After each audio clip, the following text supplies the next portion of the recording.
안녕하세요. 오늘 저희는 당신이 보내주신 그 자료, 요한복음 3장 1절부터 15절, 예수님과 니고데모의 대화에 대한 해설서를 좀 깊이 파헤쳐보려고 합니다. 네, 안녕하세요. 이게 제목이 니고데모와의 대화, 거듭남과 영생 이렇게 붙어 있더라고요. 맞아요. 근데 특히 참부모님이라는 개념을 통해서 이 대화를 해석하는 상당히 독특한 관점을 제시하고 있어요. 그렇죠. 저희 목표는 어떤 가치 판단보다는 이 자료가 구체적으로 어떤 주장을 하고 있는지 그 논리를 명확하게 전달해 드리면 돼 있습니다. 네, 맞습니다. 자, 그럼 한번 시작해 볼까요? 좋습니다. 우선 니고데모라는 인물부터 좀 짚어보죠. 바리새인이었고 또 사내들인 공회원. 당시로서는 정말 엘리트 중에 엘리트였잖아요. 네, 사회적으로나 종교적으로나 상당한 지위를 가진 인물이었죠. 그런데 이 해설서에 따르면 그가 예수님을 그것도 밤에 몰래 찾아왔다는 거예요. 네, 다른 지도자들 눈치도 봤겠지만 이 자료는 그 이면에 더 깊은 이유, 그러니까 진리에 대한 어떤 갈망이 있었다고 봐요. 예수님을 하나님께로부터 오신 선생으로 이미 인정을 하고 있었다는 거죠. 아, 단순한 호기심 이상이었군요. 그렇죠. 그리고 여기서 이제 예수님이 아주 핵심적인 말씀을 하시죠. 사람이 거듭나지 아니하면 하나님 나라를 볼 수 없다. 네, 이 거듭남. 니고데모는 이걸 문자 그대로 이해해서 아니 어떻게 어머니 뱃속에 다시 들어갔다 나옵니까? 하고 묻잖아요. 맞아요. 그야말로 육적인 재탄생으로 오해한 거죠. 하지만 예수님은 영적인 변화, 즉 물과 성령으로 나는 것을 말씀하신 거고요. 네, 보통 물은 회개나 세례, 성령은 성령의 임재로 해석하는데 이 해설서는 여기서 어떻게 더 나아가나요? 이 자료는 물론 물을 회개와 죄 씻음, 성령은 새 생명을 주시는 하나님의 역사로 기본적으로 풀이합니다.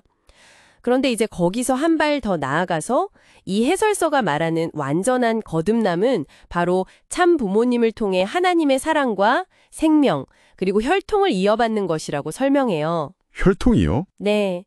새로운 피조물로 다시 태어나는 것, 혈통적 전환을 굉장히 강조합니다. 이 자료에서 참 부모님은 타락한 인류를 본래의 모습으로 복귀시키기 위해 하나님이 보내신 어떤 중심인물 이렇게 해석이 되고요. 아, 참부모님을 통한 혈통적 전환. 상당히 구체적인 해석인데요. 니고데모 역시 어찌 이러한 일이 있을 수 있나이까 하면서 굉장히 혼란스러워하잖아요. 율법 전문가인데도요. 바로 그 지점입니다.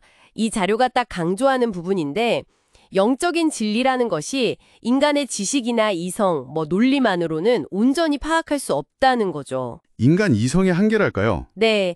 그래서 이 해설서는 타락 이후에 인간은 스스로 하나님께 나아갈 수 없고 진정한 영적 깨달음은 반드시 참부모님이라는 통로를 통해서만 가능하다. 이렇게 주장하는 겁니다. 그렇군요. 예수님이 이어서 땅의 일과 하늘의 일을 구분하시는 대목이 나오잖아요. 네, 맞아요. 내가 땅의 일을 말하여도 너희가 믿지 아니하거든 하물며 하늘의 일을 말하면 어떻게 믿겠느냐 해주죠. 이 땅의 일, 하늘의 일은 이 자료에서 어떻게 연결이 되나요? 예수님은 자신의 신적인 권위, 그 기원을 하늘에서 내려온 자, 곧 인자 외에는 하늘에 올라간 자가 없느니라는 말씀으로 딱 밝히세요.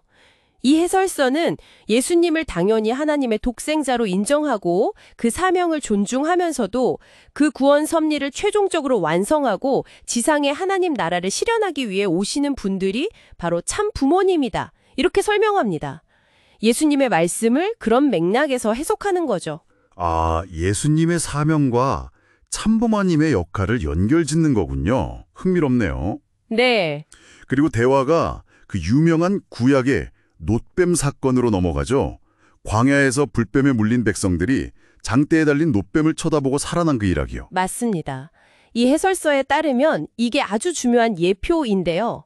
불뱀은 죄와 죽음을 상징하고 장대에 높이 달린 놋뱀은 구원의 길, 구원의 방편을 의미하고요. 그럼 놋뱀을 쳐다보는 행위는요? 그게 바로 믿음으로 구원을 받아들이는 행위를 상징한다고 봅니다. 그래서 예수님이 자신이 바로 그 놋뱀처럼 들려야 한다, 즉 십자가에 달려야 한다고 말씀하신 거죠. 아, 그렇군요.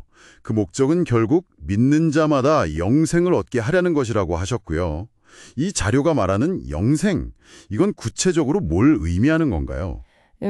일단 1차적으로는 예수님을 믿음으로써 얻게 되는 영적인 생명, 뭐 하나님과의 관계 회복 이런 걸 의미한다고 설명해요. 네, 일반적인 이해와 비슷하네요. 그런데 이 해설서는 여기서 한 걸음 더 나아갑니다. 예수님의 십자가가 분명 영적인 구원의 길을 열었지만 영과 육을 아우르는 완전한 구원, 그러니까 이 땅에서부터 시작되는 하나님 나라의 완성을 위해서는 참 부모님을 통한 중생, 즉 원죄가 없는 새로운 혈통으로의 재창조가 필수적이라고 주장하는 거죠. 재창조요? 네. 그래서 이 자료가 강조하는 영생은 단순히 죽음 이후의 삶만이 아니라 살아서 실체화하는 영생을 포함하는 개념으로 제시됩니다. 살아서 가는 영생, 상당히 독특한 개념이네요. 오늘 저희는 이렇게 당신이 보내주신 해설 자료를 통해서 니고데모와 예수님의 대화를 거듭남, 영적 진리, 영생이라는 키워드로 쭉 살펴봤습니다. 네. 특히 성경의 핵심 개념들을 참부모님이라는 특정 존재와 연결해서 해석하는 이 자료만의 논리가 아주 인상적이었습니다. 그렇죠. 지식적인 이해를 넘어서 어떤 특정 인물을 통한 구원의 필연성, 그리고 완전한 영생의 실현을 강조하는 내용이었는데요. 물론 이것은 어디까지나 이 자료가 제시하는 하나의 해석입니다. 당신에게는 이 자료가 설명하는 거듭남, 그리고 그 살아서 가는 영생이라는 개념이 어떻게 다가오시나요? 글쎄요. 예수님이 말씀하신 하나님의 나라를 본다는 것이 오늘 우리에게 어떤 의미일지 이 자료의 관점을 통해 다시 한번 생각해보는 것도 흥미로운 질문이 될 것 같습니다.